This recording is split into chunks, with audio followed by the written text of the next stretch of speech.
Está melhor. Agora eu acho que ficou melhor. Agora está melhor. Uhum. Uhum. Então, você é a Giovana, não? Isso, sou Giovana. A Giovana. Tá, ok. Que nós conversamos Isso, pelo no WhatsApp. WhatsApp, né? Uhum.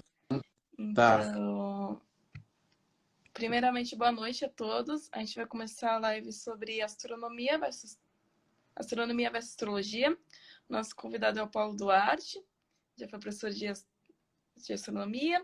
E hoje vamos debater um pouco sobre o que é astronomia e as diferenças em relação à astrologia. Então, Uhum. Paulo pode se apresentar.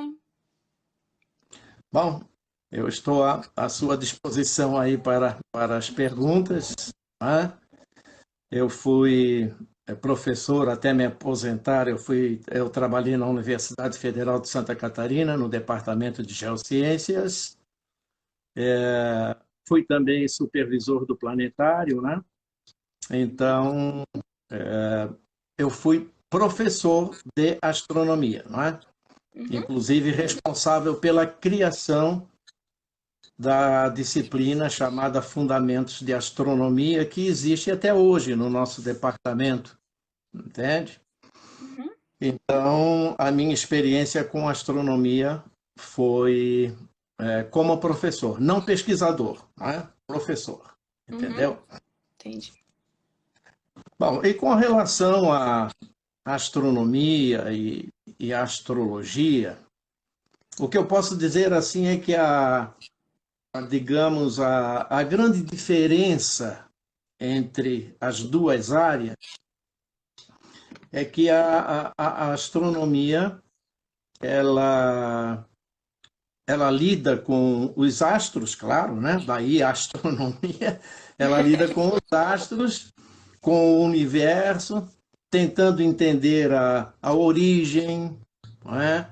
A própria evolução também, a estrutura, o modo como as coisas estão organizadas, a composição, procurando entender tudo isso. É o trabalho da astronomia.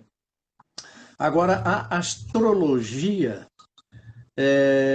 trabalha também com os astros, só que com uma metodologia diferente, né? Os astros tendo influência sobre a vida no nosso planeta, entende?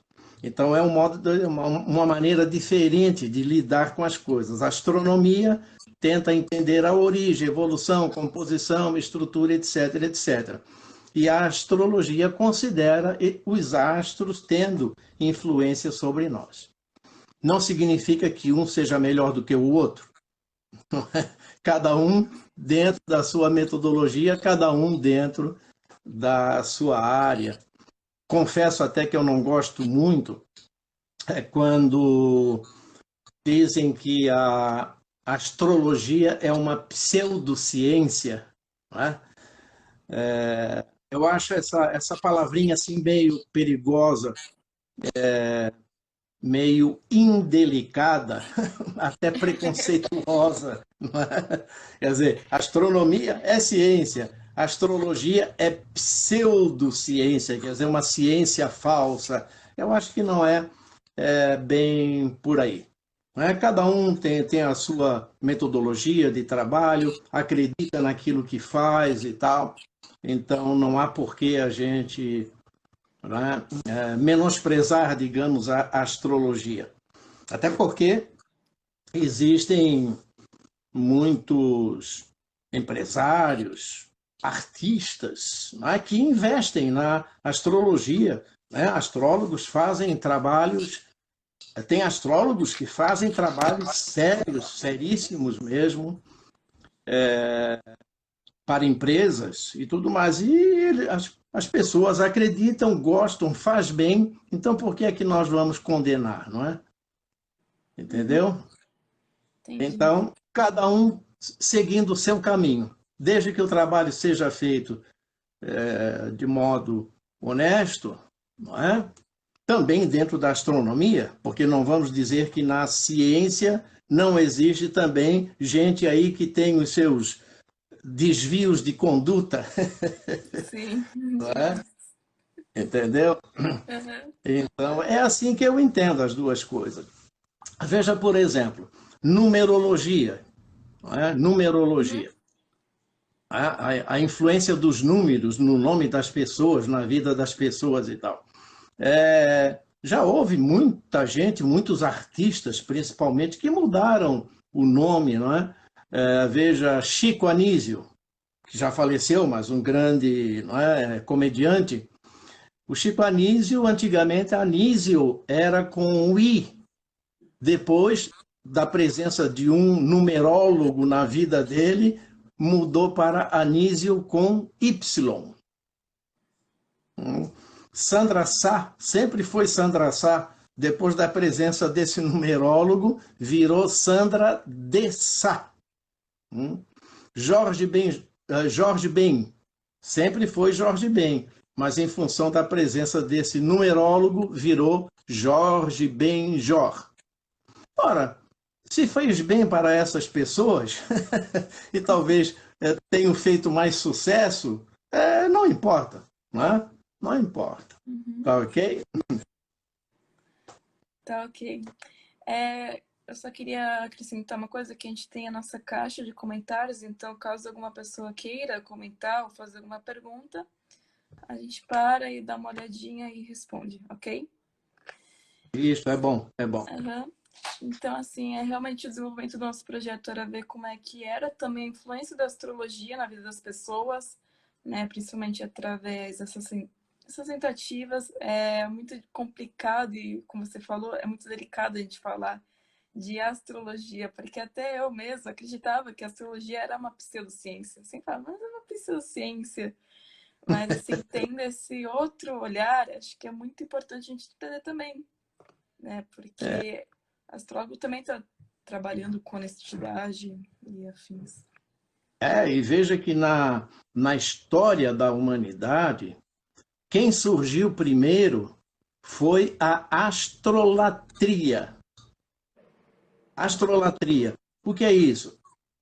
Os seres humanos no passado, os homens mais primitivos, não sabiam como explicar as coisas que aconteciam lá pelo céu, não Uhum. é?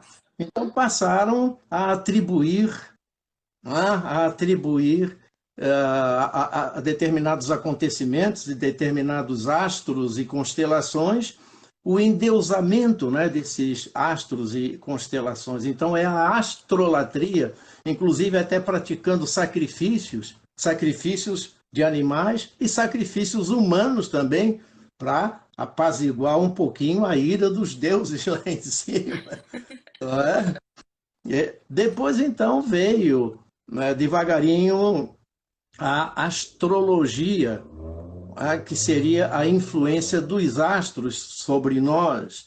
Um exemplo, o rio Nilo, que é um rio, né, que sempre teve muita importância na África, né, tem um grande percurso na direção norte da África, passando pelo Egito e tudo mais.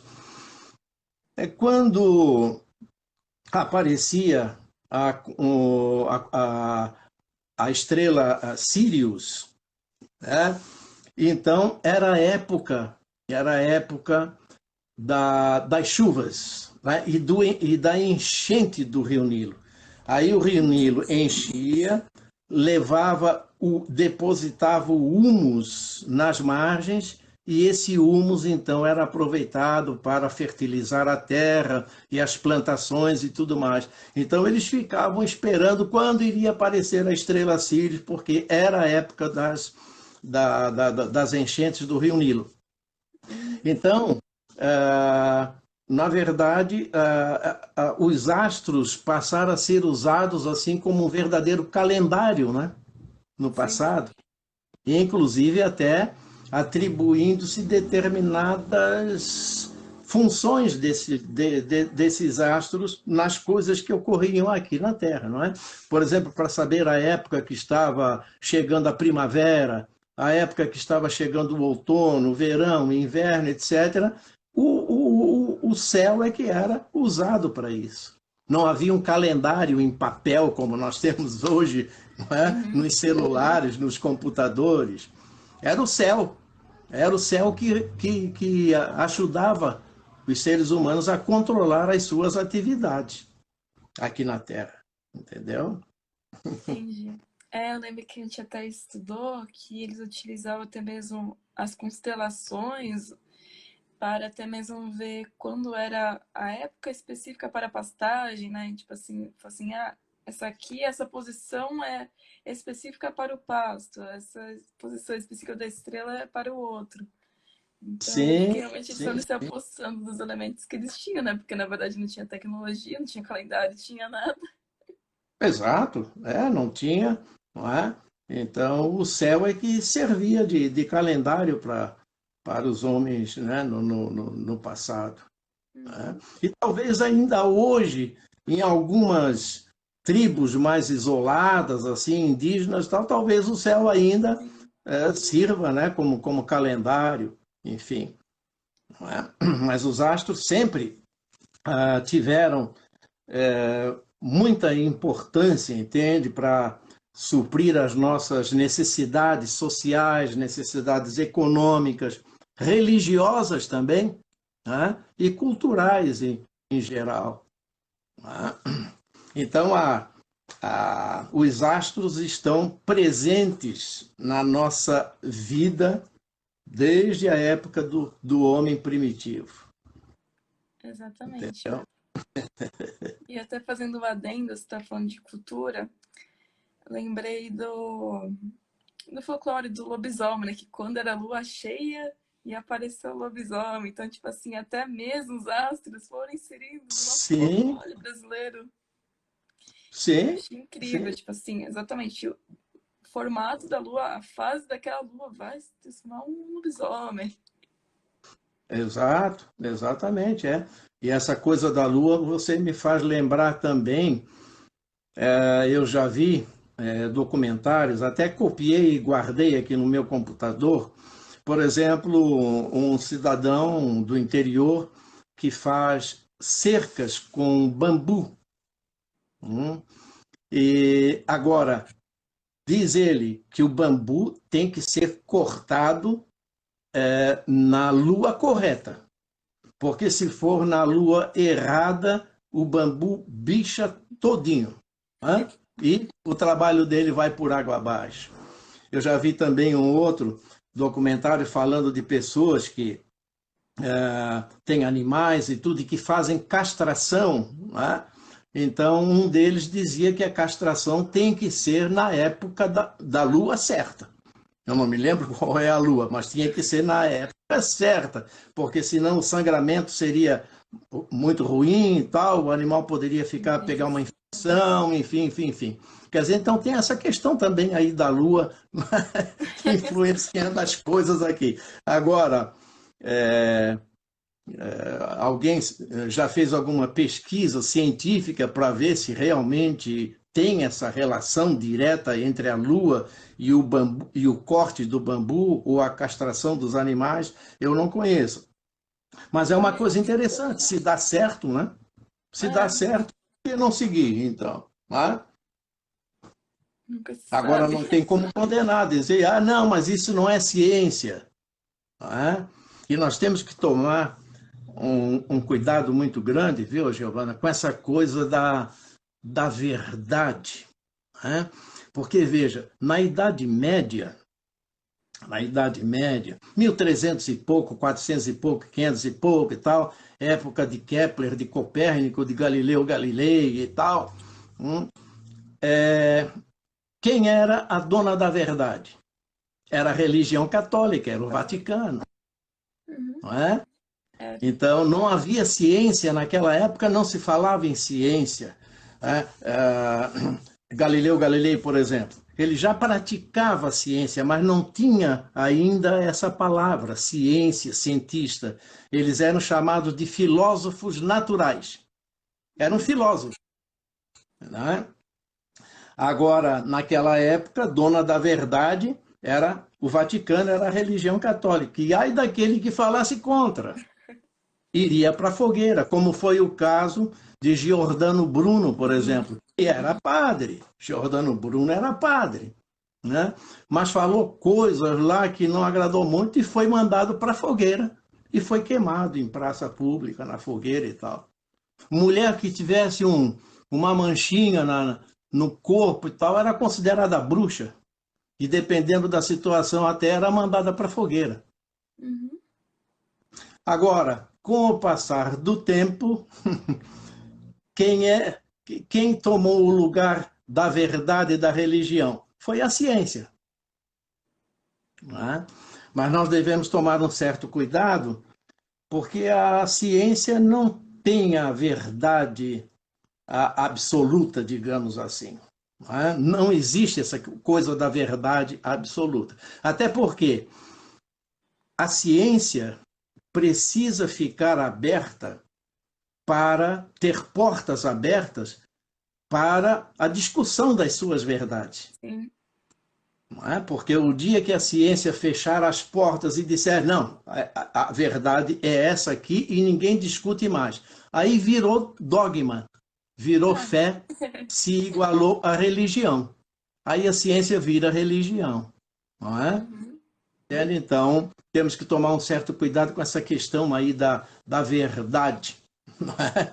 Mas hoje em dia muita gente pensa assim. Não é? Sim. A gente pensa assim, e aí então vem essas palavras, essas coisas. A astrologia é pseudociência, né? Numerologia é pseudociência e tal.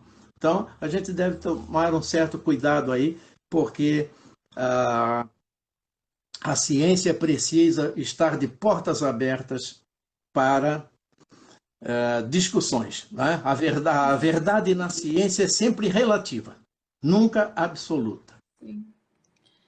Eu até estava falando sobre isso e eu estava lembrando do famoso método científico, que, Sim, na verdade, quando a gente observa um fenômeno, a gente acha como é que isso acontece. Nem mesmo quando o cara vai lá e faz, monta, faz experimentos, terão outros que irão produzir e tentar achar, tentar questionar sobre isso, se realmente de fato é o que acontece. Então, sim. na ciência tem até mesmo cientista um contra o outro que acaba descobrindo algo, acaba falando tipo assim, não, na verdade não é assim, acontece isso e isso.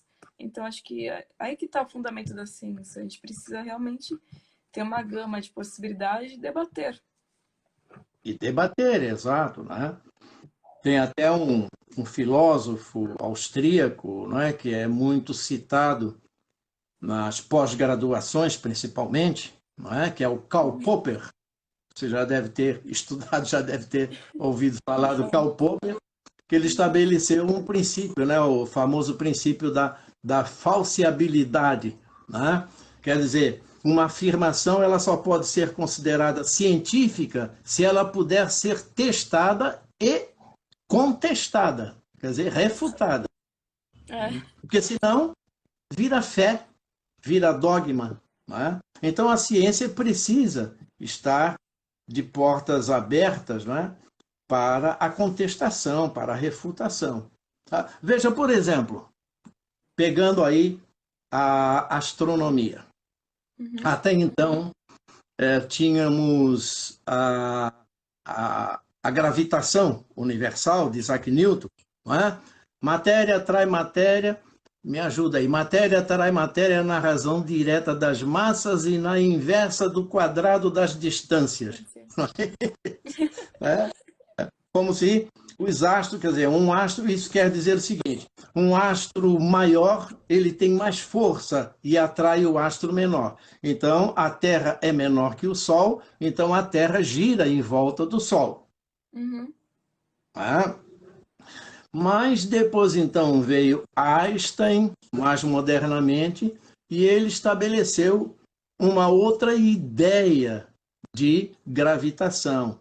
Não são mais os astros que têm a força gravitacional. Não. Existe um campo gravitacional, uma quarta dimensão, que é o tempo, né? Então, essa, digamos assim, essa teia, espaço-tempo, como se fosse para ilustrar assim como se fosse uma cama elástica, essas de para fazer exercício, pular e tal, né? Uhum. Então você pega uma bola de chumbo, uma bola pesada, maior e tal, coloca ali no centro. É claro que vai fazer uma concavidade, não é? Ela vai afundar ali. Depois você pega uma bolinha de gude e joga em volta dessa bola de chumbo. O que é que vai acontecer? Essa bolinha de gude vai ficar rodando em volta desse outro. Mas tudo por quê? Porque houve uma deformação do tempo-espaço. E Sim. é essa deformação do tempo-espaço que causa a gravidade.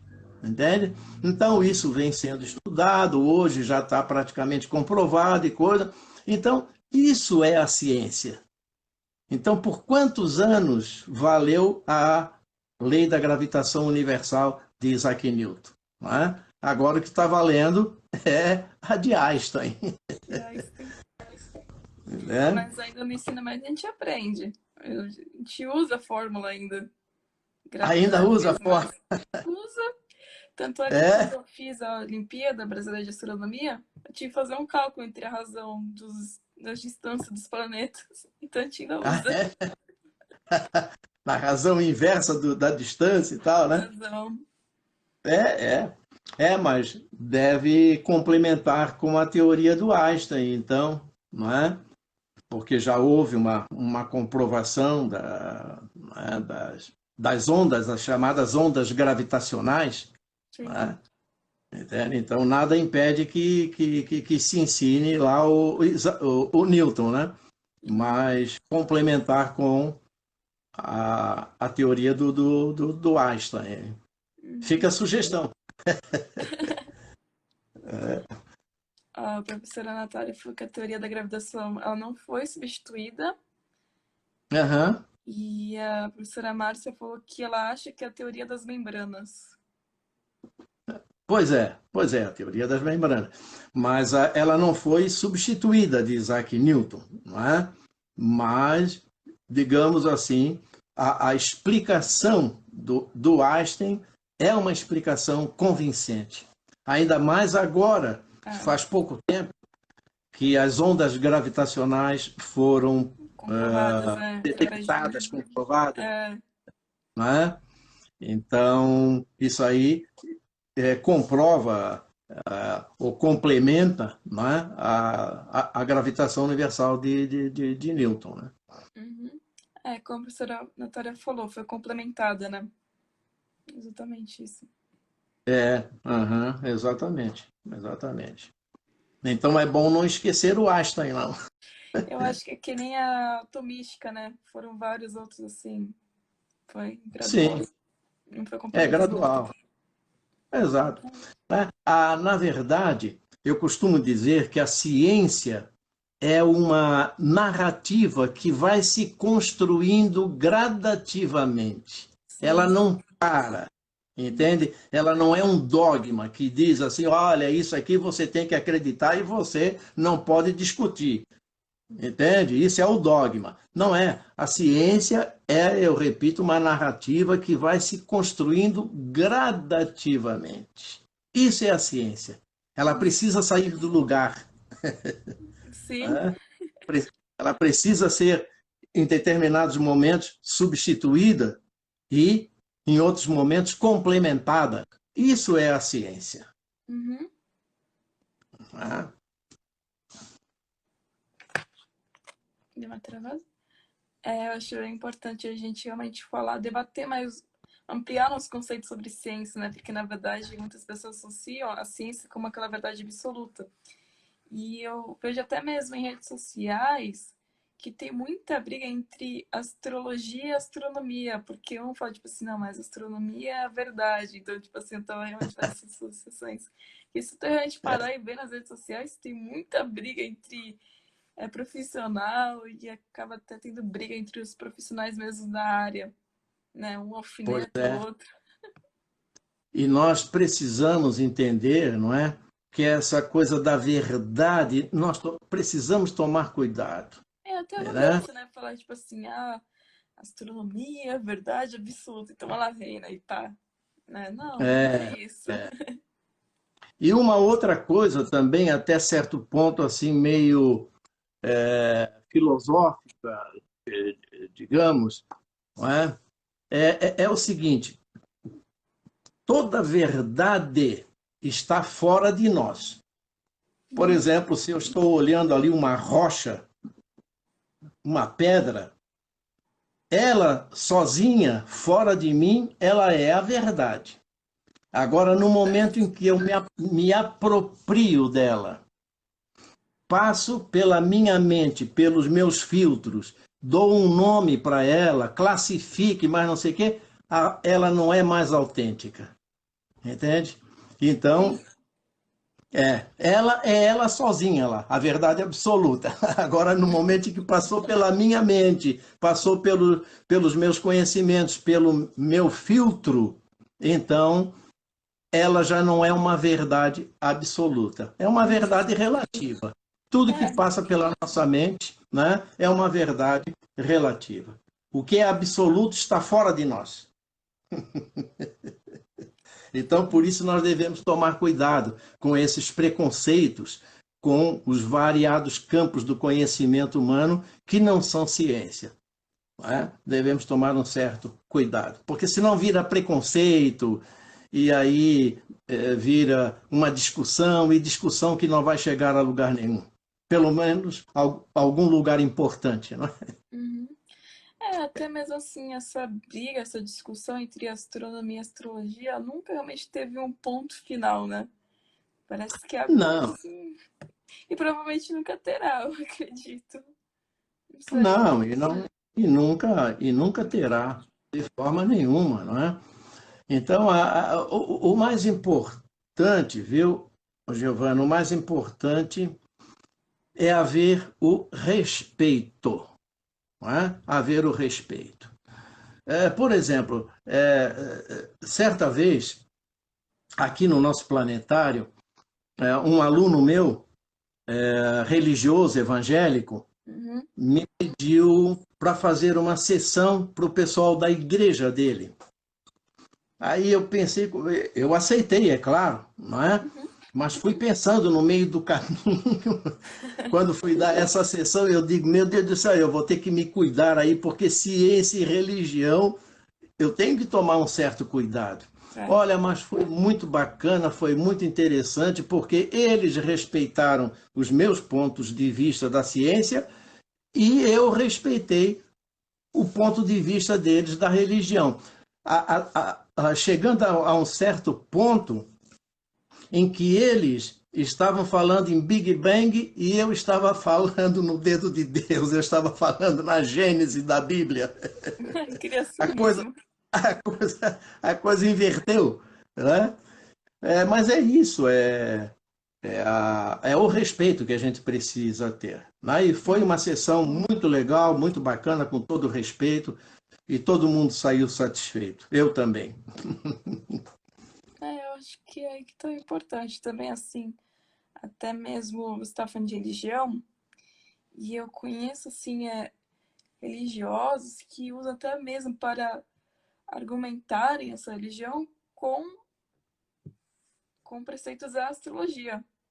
Então tem religiosos que também já faz essa ponte com a astrologia. Isso que eu achei muito bacana de ver, porque para mim era algo muito novo. Então, tipo assim, uma vez eu conversei, não lembro de qual religião moça era, mas ela falava assim, mas essa posição X no dia da lua. E achei incrível, sabe? Até mesmo conversei com espírita, como espírita, e ela falou assim que deixa alguns objetos da casa em determinadas posições, porque lá falam que é a constelação de não sei o quê, e que isso irá influenciar a vida dela, a casa dela. Eu achei, gente, isso é bacana isso, porque nunca, até mesmo nunca tinha visto de perto mesmo uma certa irmandade entre a religião e a astrologia. Eu falei, caraca, achei E muito se faz incrível. bem para a pessoa, né? E se faz bem para a pessoa, por que nós vamos condenar? Porque o mundo da ciência vai condenar? Ah, mas não é ciência. Não, né? Cada um fica lá no seu campo, cada um fica na sua linha, desde que faça bem, tudo bom. Eu não gosto muito dessa perseguição de cientista, entende? Querendo provar que a astrologia não é ciência, que a outra não é ciência, que isso não é ciência. O importante é haver o respeito e todo mundo caminhar dentro de uma cultura de paz, que, aliás, é o que está faltando na humanidade, não é? Veja Mas, que, veja que a ciência evolui, né, a passos largos, né, principalmente hoje em dia. As religiões se multiplicam, né, a cada dia. Grupos místicos se multiplicam a cada dia. Mas, em compensação, a violência está cada vez maior. Aí eu pergunto, qual é o papel da ciência, das religiões, dos grupos místicos nessa questão da cultura da paz? Nós vivemos uma cultura da violência, sim, e cada vez maior, né? Veja, por exemplo, esses programas de final de tarde, né, de noticiário, de final de sim, tarde, que só trazem desgraça, desgraça, desgraça. Isso faz um mal para a gente danado, mas tem gente que se delicia com isso, né? sim. Entende? Então, precisamos pensar um pouquinho mais nessa questão aí. Estamos numa cultura de violência cada vez maior. Precisamos começar a cultivar a paz. Então, por que condenar a astrologia? Por que condenar numerologia, ou religião, ou isso ou aquilo? O importante é haver respeito, Sim. né? E honestidade. É, Exato, né?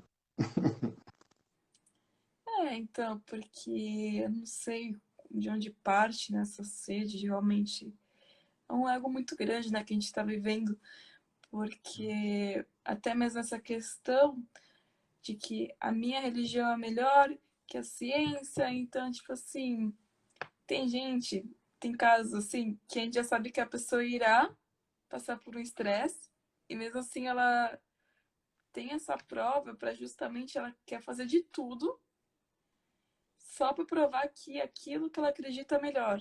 Então, tipo assim, a gente vê realmente Ah, cientistas sim. sendo muito desrespeitosos com religiosos, tratando a religião com escória, tipo, dando risadinha, fazendo piadinha, só que é uma crença, né? Uma fé. Então, nem Uhum, mesmo.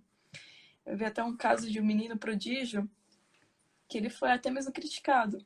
Uma criança, acho que ele tinha 10 ou 9 anos, passou numa faculdade assim, excelente de astrofísica. E ele uhum. virou e falou que ele faria de tudo para provar que Deus existe. E aí o cientista assim, mas esse menino vai entrar, é prodígio, vai entrar na faculdade de astrofísica para provar que Deus existe? É, Complicado.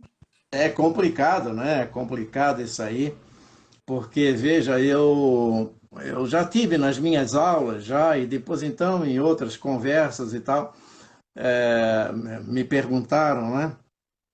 Você acredita em Deus? Hum. Aí eu sempre respondi com uma outra pergunta. De que Deus você está falando? É, Primeiro você tem que me definir o Deus que você está perguntando, né? Porque sim. os deuses são tantos, não é? São tantos os deuses que eu não sei de que Deus a pessoa está falando. Então, primeiro tem que me explicar de que Deus você está falando, não é? Sim. É Ganesha? É Shiva? Não é?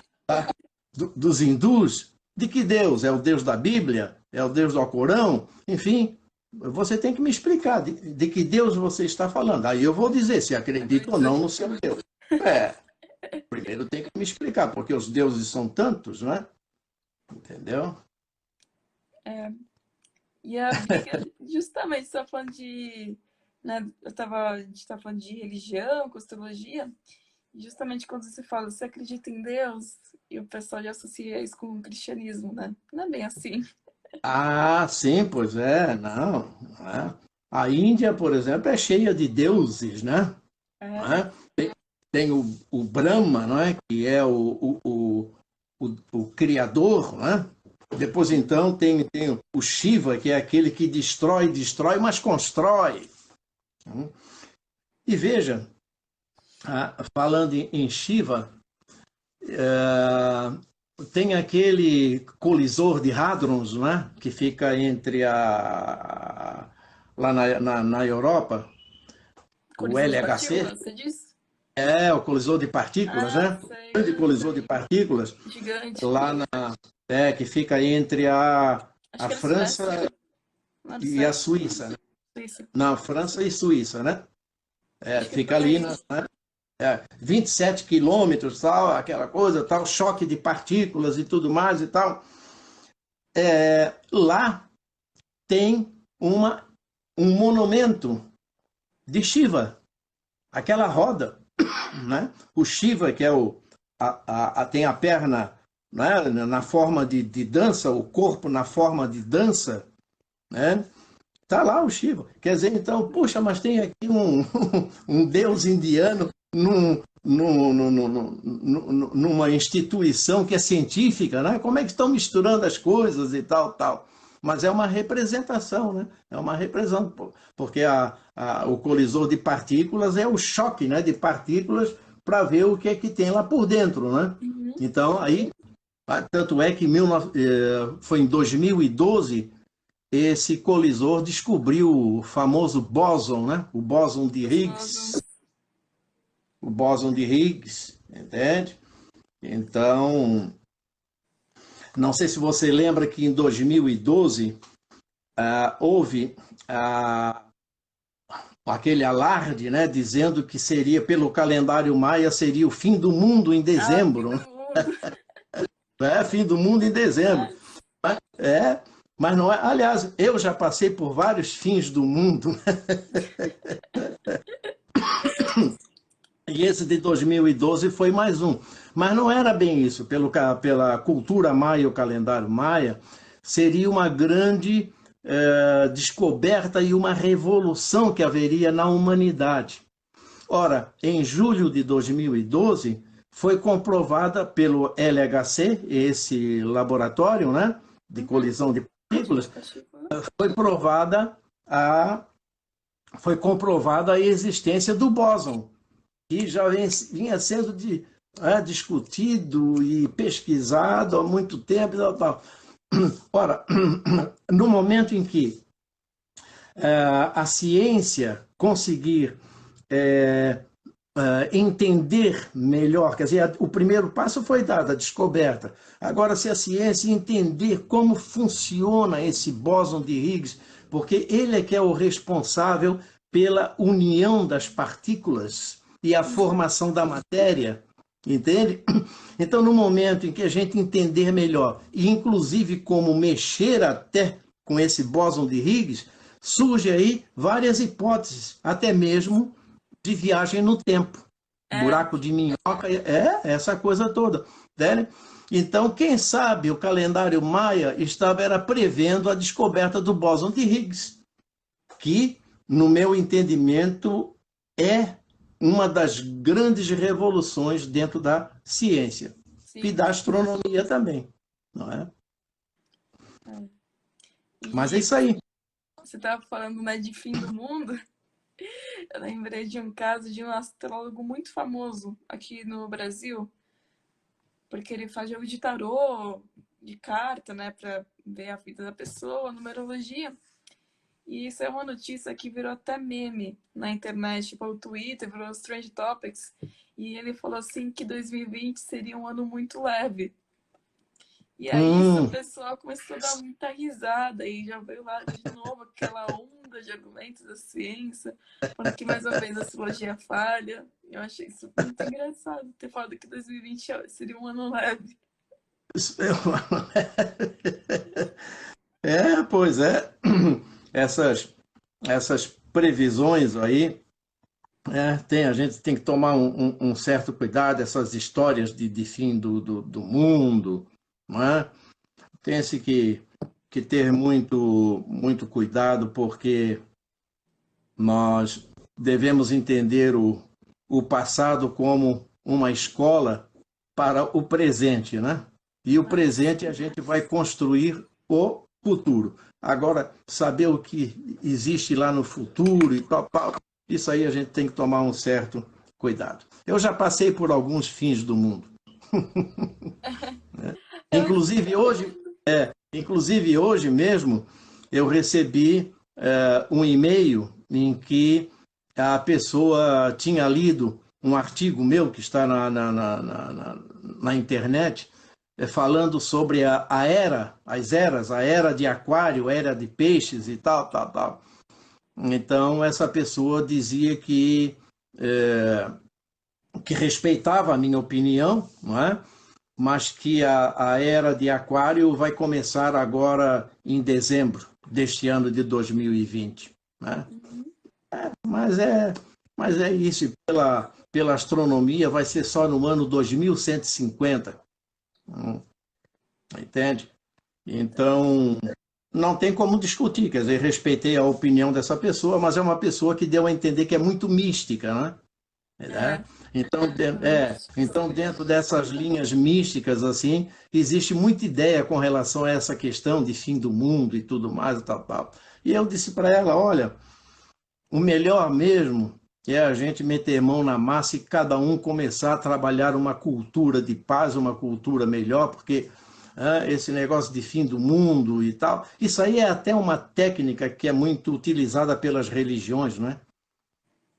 Que é para você ter medo. E no momento que você tem medo, então você vai respeitar mais as determinações religiosas e as ordens dos deuses, não é? É Exatamente. técnico. Até a professora Natália falou assim que fé e crença é uma coisa, ciência é outra. Não podemos confundir. A ciência não deve entrar no campo da fé e vice-versa. Ah, não tem nem dúvida, não tem nem dúvida, não é? Por isso é que eu né, falei aqui que o cientista não pode dizer que a verdade está com a ciência. Né? Uhum. Não é? A verdade na ciência é relativa, ela não é absoluta. O dia que o cientista considerar a sua verdade como absoluta, então Então, virou fé, virou dogma, virou religião. Não é? Entende? é. E fazendo o link, você está falando de virar dogma, né? De ser refutado ou não, eu queria te perguntar uma coisa, assim, eu queria até mesmo ver o seu posicionamento como professor.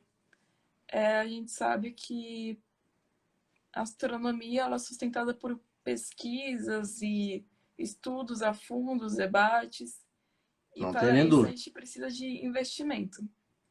Então a gente sabe que a gente passou por umas épocas aí no Brasil que nós tivemos cortes de bolsas estudantis, investimento em educação. E eu gostaria de perguntar o que realmente te motivou a ser professor de astronomia no Brasil, sabendo que a astronomia em si não é uma área valorizada. É, bom, na verdade, né, desde garoto, eu sou o caçula da família, de 5 irmãos. Então, quando garoto, eu admirava muito os professores dos meus irmãos mais velhos. Eles estudavam num colégio muito bom daqui, que era o Instituto Estadual de Educação, em que os professores dessa escola tinham um grande status, não é? Se Uhum. uma loja de venda de carro dissesse que o carro era de um professor do Instituto Estadual de Educação, vendia esse carro mais rápido. Os professores do Instituto tinham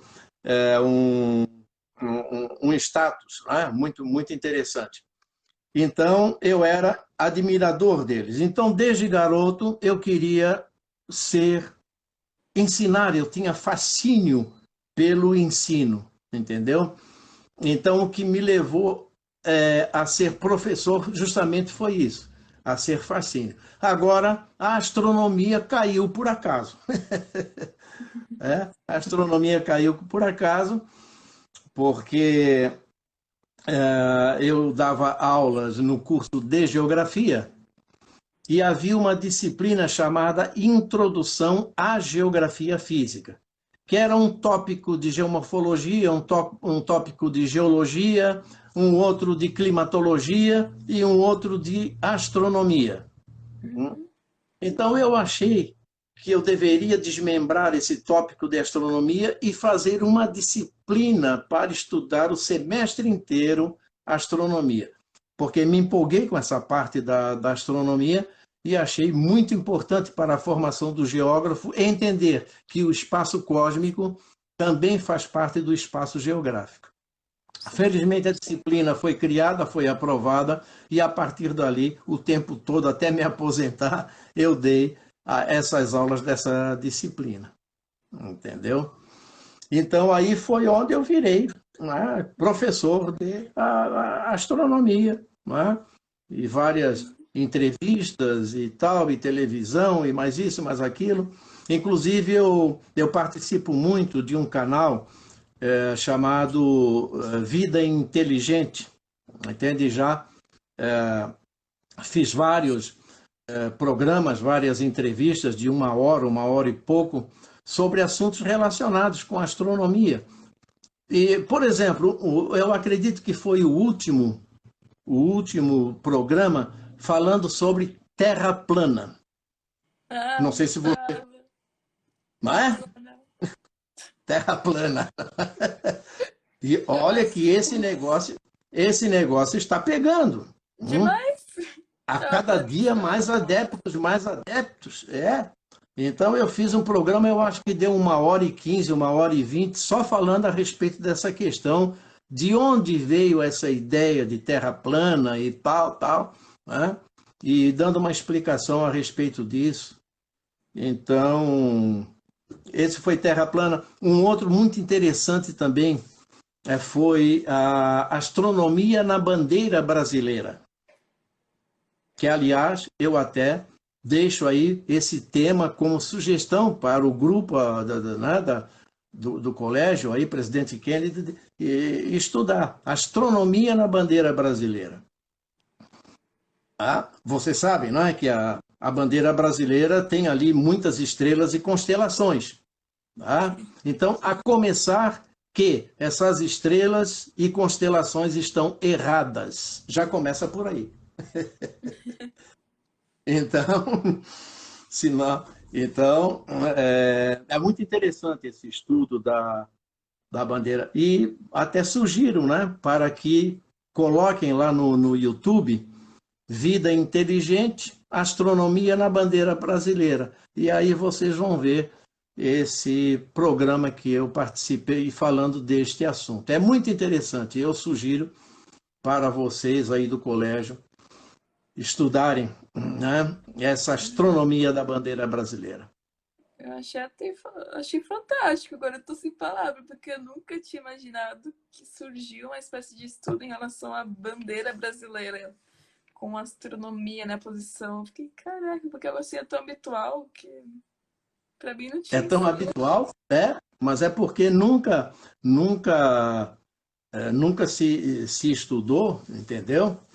Então, é algo que deveria até fazer parte também aí dos currículos escolares, entender melhor a nossa bandeira. Né? Por exemplo, eu não sei se já estamos aqui na hora, mas aquela faixa Ordem e Progresso. Uhum. Não tem uma estrelinha lá em cima? Tem. Da faixa Ordem e Progresso? Aquela estrelinha isolada lá? Muita gente pensa que pelo fato dela estar isolada e em destaque, ela representa a capital brasileira, que antigamente era Rio de Janeiro, quando a bandeira foi feita, não é? E hoje Brasília. Nada disso, aquilo ali é o estado do Pará. E a estrela que representa a capital brasileira, no caso hoje Brasília, é Sigma Oitante, que fica bem lá embaixo e é muito pequenininha e muito fraquinha.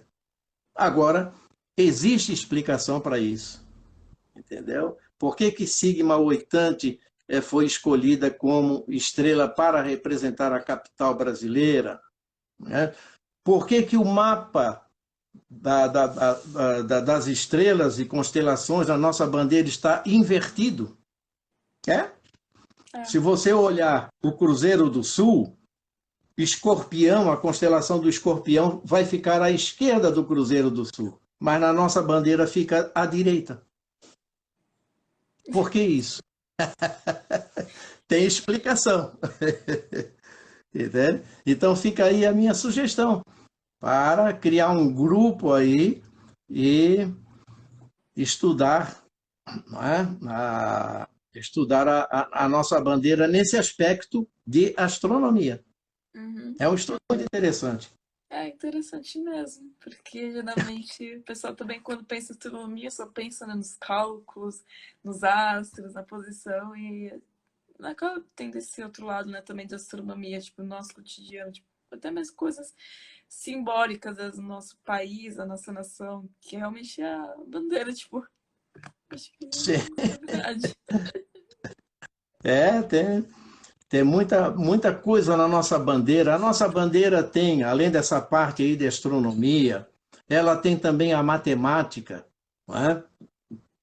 Ou aritmética, porque a nossa bandeira existe um negócio que se chama de módulo. Aquele losango, por exemplo, não pode ser feito aleatoriamente. Sim. Aquilo ali tem um tamanho em relação ao retângulo, tá? Aquela bola ali no meio, aquele círculo ali no meio, não é de qualquer tamanho. Tudo precisa ter um tamanho relativo a todas elas, entende? Então, existem os módulos que precisam ser respeitados. Foi feito um estudo, por exemplo, em Copas do Mundo, a respeito das bandeiras. Quase tudo estava errado, das bandeiras do Brasil, pelo menos. Né? A começar pelo letreiro, ordem e progresso. Não é escrito em letras pretas, é em letras verdes. Uhum. Então, tudo isso se estuda da bandeira brasileira. E as nossas escolas estão precisando um melhor estudo da bandeira brasileira. Tem muita coisa ali. A bandeira brasileira tem história também. Tem. Né? As cores têm significados. Sim. O amarelo, o verde, o azul e tal. Tem uma simbologia muito grande a ser estudada na nossa bandeira. Fica Exatamente. aí a sugestão. Já anotei aqui mentalmente a sugestão. Exato. E eu acho que assim, para finalizar nossa live, fazendo até mesmo aquele link daquela pergunta que eu te falei, de onde você tira a inspiração para ser professor de astronomia, Uhum. eu gostaria que você falasse um pouco para aqueles que pretendem seguir essa área. Como é que eles podem, assim, começar a estudar astronomia? Como é que é esse campo? Porque geralmente em escola a gente tem um incentivo através das Olimpíadas, que tem a Isso. Olimpíada Brasileira de Astronomia e tem a Homofob, que é de foguete. Mas tirando Uhum. isso, a gente não vê muito incentivo não de astronomia realmente nas escolas, sabe?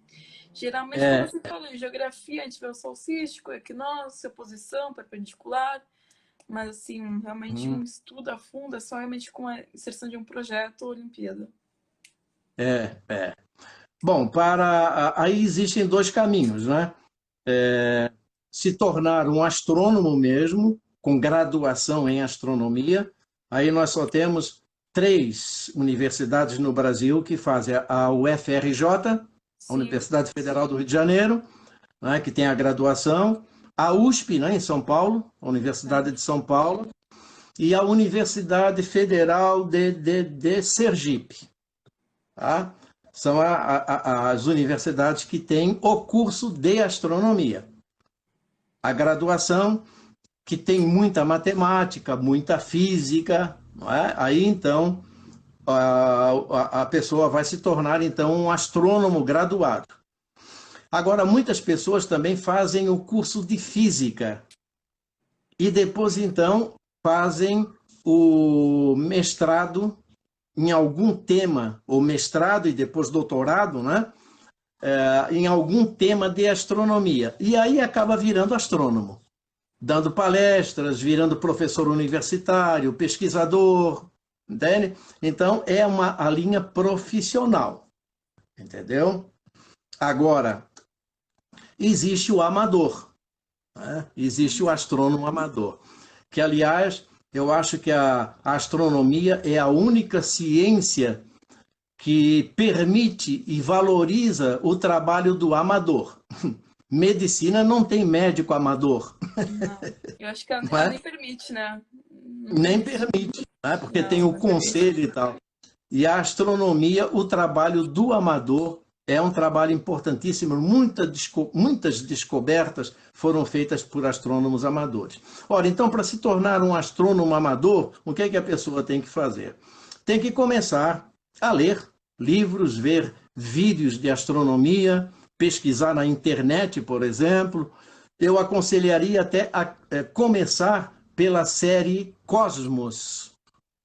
Não sei se você É do conhece. Carlos Sagal? O Carl Sagan. O Carl Sagan, Carl Sagan. exatamente. É, é uma série muito boa, que hoje ela teve uma nova roupagem, não é? Com aquele deGrasse Tyson, Neil deGrasse Tyson, que foi discípulo do Carl Sagan, né? E então ele deu continuidade a esse trabalho e fez uma outra roupagem. Então, começar pela série Cosmos, para começar a entender coisas do nosso universo, o que é cometa, o que é universo, Big Bang, e galáxias, enfim, não é?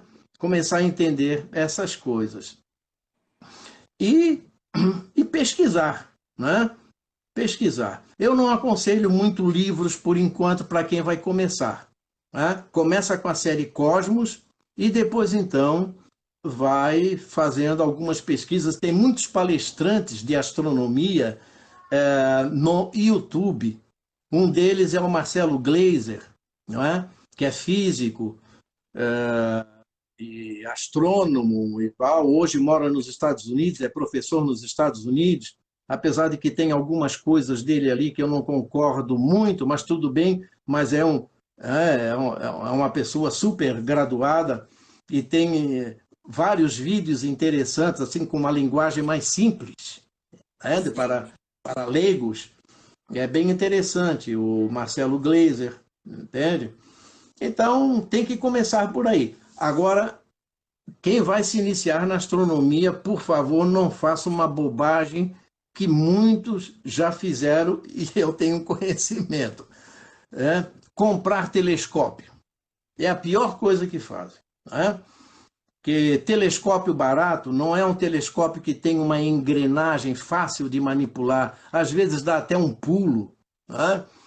E quando você foca, por exemplo, o planeta Marte, que agora está aparecendo ali no lado leste do céu, bem bonitão ali e tal, você foca o planeta Marte. Aí é que você vai ver como a Terra gira, como a Terra tem movimento de rotação, porque em seguida o astro já está saindo do foco. Aí você tem que focar outra vez. E o astro sai do foco, e você tem que focar outra vez. E se a engrenagem não for uma engrenagem boa, realmente complica. Então, eu não recomendo. Não recomendo. Entende? Comprar equipamento agora. Observa a vista desarmada primeiro. E vai estudar. E se torna um astrônomo amador. Se tiver grupo de astronomia, né, na cidade da pessoa, se tiver planetário, procure saber a hora das sessões. Aí começar a frequentar o grupo, começar a frequentar o planetário, assim como você fez aqui na nossa universidade também, não foi? Não. Não? Então eu fiz confusão. A única coisa assim, astronomia, que eu fiz foi a prova mesmo. Mas Ah, é. realmente, Paulo, eu sempre tive muito interesse pela astronomia, porque acho que ela diz ainda muito mistério, muita coisa que ainda está martelando, né? Aham. Então, tudo que eu sei foi pesquisando, assim, bem amadora das amadoras mesmo. Sim, mas o amador é isso aí, né? Por exemplo, tem um filme que é icônico na astronomia, e na área cinematográfica mesmo, que é o 2001, Uma Odisseia no Espaço, né? Uhum. Que hoje está fazendo neste ano 52 anos, mas ainda é discutido, é estudado. É muito interessante esse filme. É um filme longo, 2 horas e pouco, mas tem muitas mensagens subliminares, entende? Tem muita coisa ali que a gente precisa ver o filme mais uma segunda vez, mas ir na internet também pesquisar pessoas que já fazem comentários a respeito do vídeo, de preferência também ler o livro 2001, Uma Odisseia no Espaço. É um filme magnífico, para mim, um dos melhores. E tem o Contato, né? Que é baseado num livro do Carl Sagan também, que é um outro filme sensacional, relacionado com a pesquisa extraterrestre, Sim, com a vida fora da Terra. Contato. contato. Ah, e tem uma série que agora está na Netflix, que é Away, A-W-A-Y. É uma série, está na primeira parte ali, né? Mas é muito interessante, que é a ida a Marte, a ida para Marte. Que, aliás, estamos projetando a ida do homem para Marte, né? Já tem bastante pesquisa, né? Até mesmo uma menina de 15 anos tinha se candidatado aí. Sim, sim, sim, né? Existe projeto e tal, mas a ida para Marte não é fácil, não. Ficar lá não é fácil, ir para lá também não é fácil. Por isso que essa série Away é muito interessante olhar para ver as dificuldades, né? Para se chegar a Marte. Tem muita coisa pela frente. Além da questão da família que o astronauta deixa aqui na Terra, né? Sim. Acho que é muito importante ver esses lados, fora que, tipo assim, geralmente quando a gente pega, por exemplo, um filme de astronomia, a gente vê muita coisa romantizada e bem Uhum. distorcida. Então, tipo E, assim, geralmente quando o pessoal fala, tipo assim, ai, pra Marte, a gente tem outra possibilidade, né, de colonizar um planeta. Aí eu falei assim, gente, se a gente nem tá dando conta da Terra, imagina de Marte. exato. E uma outra coisa também, não é? O nosso organismo, nós fomos feitos para o planeta Terra. Gravidade da Agora, se Terra. vamos lá para Marte, é tudo diferente. Marte é menor que a Terra, a gravidade é menor, Menor. a água, se tiver, é muito rara. Enfim, a atmosfera é basicamente de CO2, quase não tem oxigênio. Teríamos que refazer a atmosfera de Marte para botar oxigênio para lá e tal. É muito difícil. O ser humano foi feito para viver aqui na Terra. E aí fica uma indagação. Né? Fica uma indagação. Será que vale a pena gastar esses milhões, bilhões de dólares para ir para Marte, quando aqui na Terra nós temos tantos problemas para resolver? Exatamente. Não É é? isso que é uma coisa assim que eu nunca entendi, que o pessoal romantiza tanto. A ida para Marte, assim, até a voz até fica melódica, assim, falando para Marte. Só que fala, gente, concentre aqui também, porque o pessoal tá pensando muito no futuro e acaba esquecendo do presente, né? Então, tipo assim, a gente vê a Esquecendo. Terra com um monte de Não. problema ambiental, enfim. É. E se antes nós tínhamos, lá na década de 60, 70, aquela chamada Guerra Fria entre Estados Unidos e União Soviética, hoje em dia, essa corrida para o espaço já está sendo tão concorrida que nós já podemos falar numa nova Guerra Fria. Uma nova coisa Estados espacial. Unidos, Rússia, China, Índia e agora até Israel também está entrando nessa parada, né? Então, essa Guerra Fria, ela está se amplificando, entendeu? Eu acho que é como Então, a você falou, concorrência... né? A gente é resultado de uma história, né? Então, tipo assim, muita coisa tá se repetindo também, né? Incrível isso. Ah, sim, não tem dúvida, não é? Então fica a pergunta aí, fica a indagação: será que vale a pena todo esse investimento? E se nós considerarmos a partir de 1957, quando foi o primeiro satélite lá para o espaço, né, dos soviéticos, o Sputnik, se nós perguntarmos ou fizermos as contas de quantos bilhões, trilhões, quatrilhões de dólares já foram gastos nessa corrida espacial, né? A gente fica se perguntando, será que vale a pena isso? E né? hoje em dia também, com essa corrida espacial, nós temos um outro problema: lixo, o lixo Lixo espacial. espacial. Temos milhares e milhões de pedaços lá em cima. Já houve uma moça nos Estados Unidos que foi atingida no ombro por um lixo espacial. E aqui em Santa Catarina, no município de Ilhota, já teve uma casa que o teto foi furado por um lixo espacial. E os nossos oceanos estão sendo poluídos pelo lixo espacial, porque quando um satélite ainda pode, já desativado, mas que ele pode ser monitorado, ele é jogado no oceano, principalmente o Oceano Pacífico. E vários já foram jogados. Sim. E depois não são recolhidos, ficam lá. É. Então, a corrida espacial nos trouxe um outro problema, que é essa questão do lixo espacial. A ISS, a Estação Espacial Internacional, ela já fez pelo menos 8 manobras para mudar de altitude para fugir de lixo espacial. Sim. Mas já foi atingida. O telescópio Hubble já foi atingido por lixo espacial. Uhum.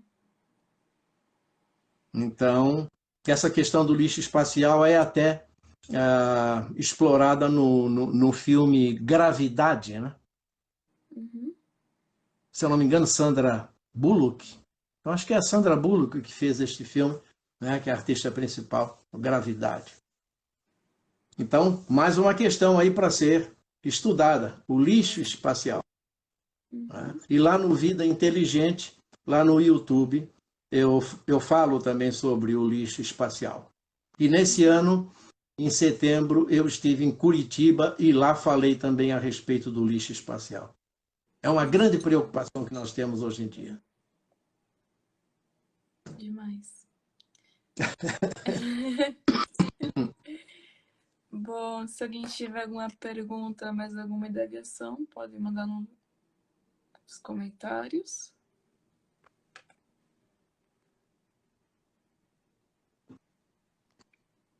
Eu acredito que agora já estagnou. Eu acho que estagnou ali uma pergunta. Uhum. Então, acho que já podemos encerrar a live. Professor, foi uma honra conversar com você. Acho que você realmente ampliou muitos certos preconceitos que eu tinha na minha mente.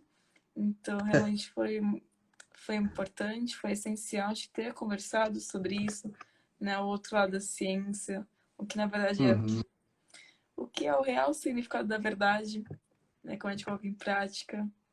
E até Isso. mesmo assim as consequências de um estudo, né? Que isso, por outro lado, pode ser inovador, a gente acaba gerando outras vítimas, né? Não Então, tem eu nem dúvida. agradeço demais, professor, pela sua participação, pela sua atenção e também pela sua disponibilidade. E eu também agradeço, né, pela oportunidade que vocês me deram. É sempre bom falar, eu gosto disso, eu gosto de conversar também com os alunos e tudo, e dar ideias, e fica aí a ideia do estudo da astronomia na bandeira brasileira. Sim, Tá certo? tá certo. Mas foi um prazer muito, muito grande, fico muito honrado aí em participar e dar alguma ajuda para o canal aí de vocês, não é? Deu e muita. Tá legal. E eu fico à disposição, não é? Uhum, tá certo. Então, muito obrigada ao Tá professor ótimo. de novo e também a todos que também compartilharam, prestigiaram um pouco a nossa live. Isso ajuda muito, principalmente no nosso desenvolvimento do projeto. Então, muito obrigada a todos. Isso aí. Grande abraço. Tchau, tchau. Tchau, professor. Tchau.